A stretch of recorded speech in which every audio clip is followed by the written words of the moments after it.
Welcome back in. It's Scott Beeson, as is usually our plan on Wednesday afternoons. We're going to have on air with us today our local financial guru, Jeff Roberts, founder of Jeff Roberts and Associates. As you know, Jeff's team consists of 7 seasoned advisors who share 125 years of financial planning with Ameriprise. Barron's Magazine has placed them among the top 1,200 financial advising practices in the country 6 times.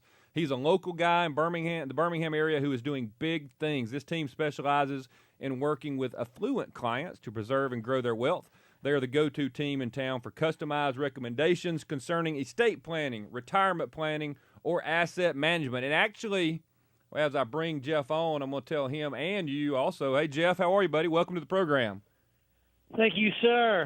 Merry Christmas, a little belated. Yeah, Merry Christmas to you. I think I convinced somebody that I know to give you a call. I don't know if they've called them yet, but somebody I talked to just yesterday was saying, hey, look, we've got some decisions we need to make, and we're not getting real good service where we are. And I said, hey, look, you need to call Jeff Roberts. Oh, man, you're a good man. Thank you very much. We'd be delighted to help any way we can. Well, I appreciate the fact that you come on here and, I mean, you give advice that people need to hear about. I have been impressed with the fact that there are just so many things that myself and I believe thousands of regular people out there just don't know about how financial planning works, the opportunities they have, the things they can do to build their own wealth and to be able to take care of themselves in the long run. And you know, I've just learned a lot from you this year. So I just want to tell you I appreciate you. Man, thank you so much. We love hearing that. A lot of what we do is for the roar of the crowd and serving people, and it's great when people can respond like that. And we'll continue doing it and trying to use this venue as a method for educating the public on important financial planning concepts. Absolutely. So what's on your mind today? Okay, today's going to be a little different. In the last month or so, I've had a few different conversations on a similar topic, and one of the wonderful people on my team, Whitney Bateman, was kind enough to suggest this as a topic for today. We're going to talk about the components of job satisfaction. And the reason this is important is I've had, literally in the last month, I've had conversations with small business owners, employers, as well as clients that we work with that are employees working in an organization. And I'm always amazed when people ask me about my career and they say, well, what's one of the interesting things or observations in your financial planning business? And one of them is I'm amazed at how many people are working in a job that they're not satisfied with or they're not happy with. Now, I'm not going to go as far as saying everybody's miserable in their job because that's certainly not the case, but many, many people, when we drill down on their financial life and their goals and kind of what's happening, a root of a lot of issues is they're just not happy in their job. And so over the years, I've kind of listed out kind of like 4 variables, 4 components to what I think lead to job satisfaction. And so I share these oftentimes when I'm talking with employers and clients, business clients. Right. Talking about these are the things that you might want to be thinking about if you're trying to create job satisfaction amongst your employees. Or if I'm talking with an individual that's working and helping them work towards their goals, and if I'm hearing or sensing that they're not happy in their work, we'll talk about these different components of job satisfaction to see if we can drill down and figure out really where the root of the problem may be. Because it might not be changing the job, it's just restructuring kind of where you are and what you're doing. And sometimes that's in your control and not. And so today I was going to throw out some of these things, talk about them a little bit, just as information so that, again, individually listeners can, again, drill down on these topics themselves to find out if there's issues for them and learning opportunities.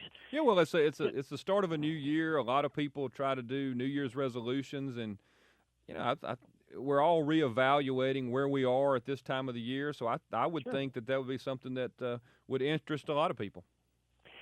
Indeed. And so to start it, I'm going to make the assumption that whatever we're talking about or job people are in, I'm going to assume that the job itself is something that people are wanting to do, meaning obviously a form of job satisfaction is doing a job that you enjoy. Well, let's just assume for our discussion that assuming you're in the job that you like. So if you're a pharmacist, but you're wanting to be a radio show host, that's a totally different career change. I'm talking to people that are in the job that they want, but there's something about it that's making them unhappy. Okay. And those usually boil down to one of four things: compensation, culture, recognition, and lifestyle. And so I'll walk through each of those so that we can kind of get a sense and then talk about it. First, and these are in random order, and again, these are things I've just kind of figured out over time when talking to people and listening to lots of stories. It usually comes down to one of these four areas. Compensation is the easiest one to identify.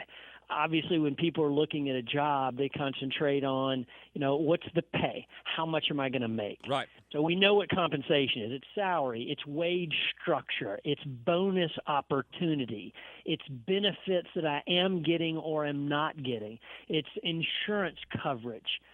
It's having a compensation program, maybe that's a level comp versus something that's tied to productivity. It's commission versus salary.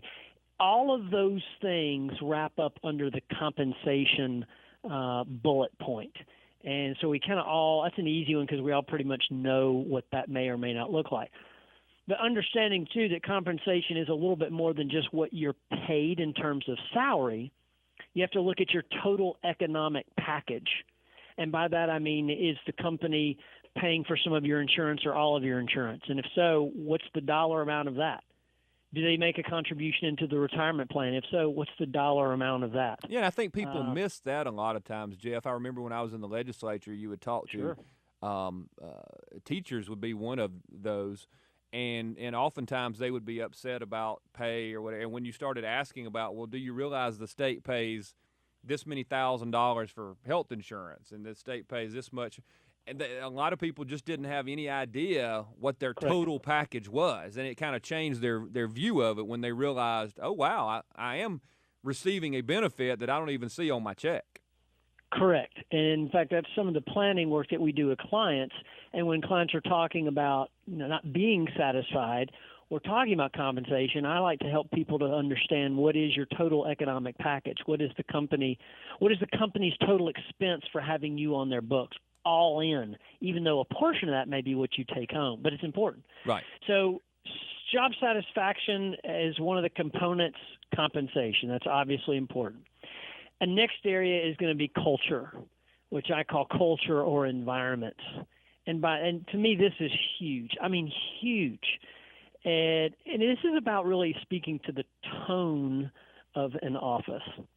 And it can come into many different forms, like trust amongst the people that are working together versus an environment where people don't even trust each other. Having excellent communication within an office or lack thereof. Mm-hmm. The alignment of values of the people working on a team or in a team or in an overall company. Does the company's values align with your own, or do they even have defined values? Is there a clear purpose that everyone is working towards and aligned with, setting that culture? What are the relationships like in the office, which is gigantic as well? How are people treated within an organization? What's the dress code? What are people wearing? I mean, there's a difference if you're wearing a suit and tie, three-piece suit, so to speak, or wearing scrubs every day. I mean, it physically feels different. That's a culture. Are people encouraged or discouraged to do certain things, and what is that, and what's it feel like? What's the leadership of an organization, and is the actual environment that you're in comfortable? I worked with a client one time that the biggest complaint that they had was the physical facilities that they're working in: uncomfortable chairs, desks that wobble, computers that don't have good internet connection. Those are all cultural related things. And most of it has to do, though, with the relationships and the inner workings of the people. And you and I both know, we've probably worked in enough environments to know that it only takes one or two bad eggs that can truly change a culture in an organization and make life miserable for lots of people. That's absolutely true. One person with a bad attitude or whining, moaning, complaining, or just trying to cause problems in an office environment can wreck the whole place, and it doesn't take much. It doesn't. And so, unfortunately, a lot of times these things grow organically in an organization slowly and become a problem. And sometimes you have to step back and recognize, wait a minute, what is this culture and what's it gotten into? And in realizing, well, this is where I'm unhappy. But again, because it happens gradually or slowly, one bad person turns into two, turns into three, and next thing you know, you've got a whole culture in an office. So it's something, again, to step back and try and pay attention to. A third is recognition. And this can also be so simple, but incredibly important. And that is simply having acknowledgement for a job well done or executed correctly. Again, seems so simple. But being an employer myself, I recognize that sometimes there's a lot of great things that go on in my own organization. And am I recognizing those individual efforts that happen many dozens and dozens of times on a daily basis? Right. Well, it's tough to manage that. It's tough. But over time, if you're not doing it enough at all, people begin to feel disincented because they're not recognized at all for the good work that they're doing. And sometimes it's not just giving credit, but making sure you're not giving credit to the wrong person. Or I have been in that job. Right, or taking credit incorrectly. Right. So those, again, simple, very simple. It sounds basic, but again, as a business owner myself, I step back and realize, am I on a scale of 1 to 10, am I a perfect 10 at doing recognition amongst my team members or not?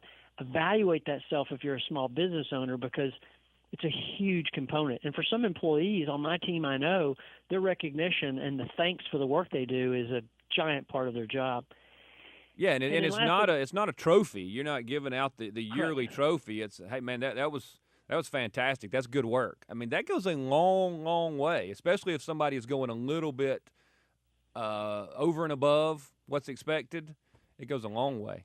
Well, it's just like at the beginning of our conversation when you mentioned referring someone to the practice, and I said I appreciated the kind words and said, we do this for the roar of the crowd. That's recognition. It means a tremendous amount to us. And so when your business grows or you're referred or people come in because other people are saying nice things, it's the highest compliment. You work an entire career to be in a situation where people are coming to you because they recognize and appreciate the work that's done. So yeah, it's big. So the fourth is that I see is lifestyle, and this too is huge, and that's the flexibility that the job has within one's life. And several examples, if you have children and you have daycare issues, or a daycare closes, your child gets sick, and somebody's got to pick up the kid. Caring for a family member that has health issues, or if you have personal health issues. How do those things play out in your job? Is the job flexible for that or not flexible? Scheduling. Is the job do the hours or requirements of the job match your personal schedule or needs?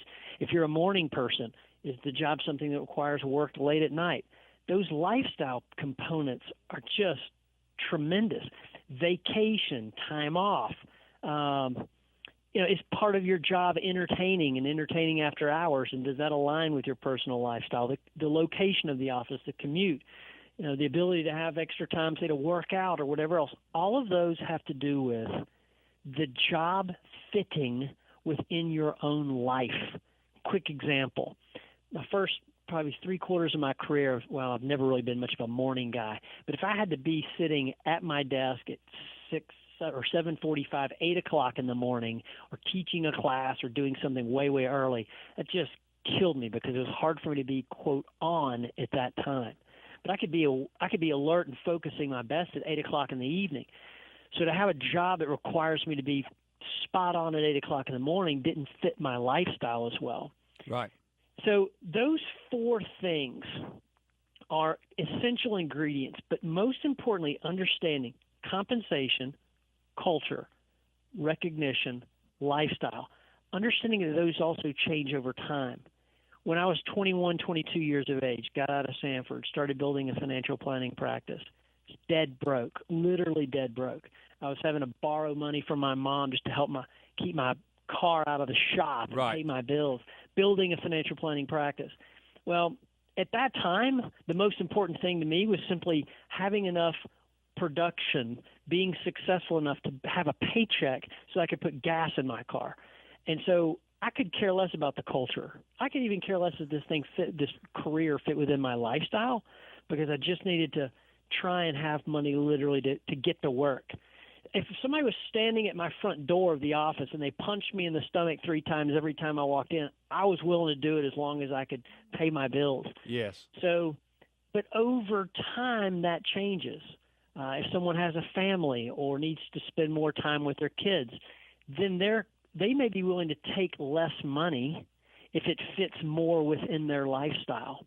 And other people that have worked in bad environments in the past might say, I'll work less. This doesn't even have to fit within my lifestyle as long as the culture and the environment is a pleasant place to be. Yeah, absolutely. So recognizing those different elements and which is important. So when I hire people on my team, we literally discuss compensation, culture, recognition, and lifestyle, and I have them tell me what's most important to you now at this stage in your life, because I need to fire on those cylinders for those individuals and recognize what's important to them. So I encourage that to employers and to employees to begin thinking about their satisfaction in those terms. Because you may be able to create that within the job that you are. You might find out that, there's no way I can change this environment, and I need to be in a place where I'm happier. Yeah, absolutely. Jeff, you got any last words? We're going to a break. Now, just as long as we can help folks, reach out to us at jeffrobertsonassociates.com. You got it, buddy. That's Jeff Roberts. We talk to him every week. Good guy. Y'all reach out to him. We'll be right back.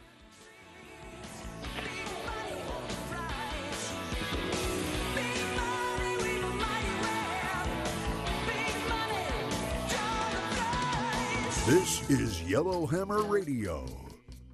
Go.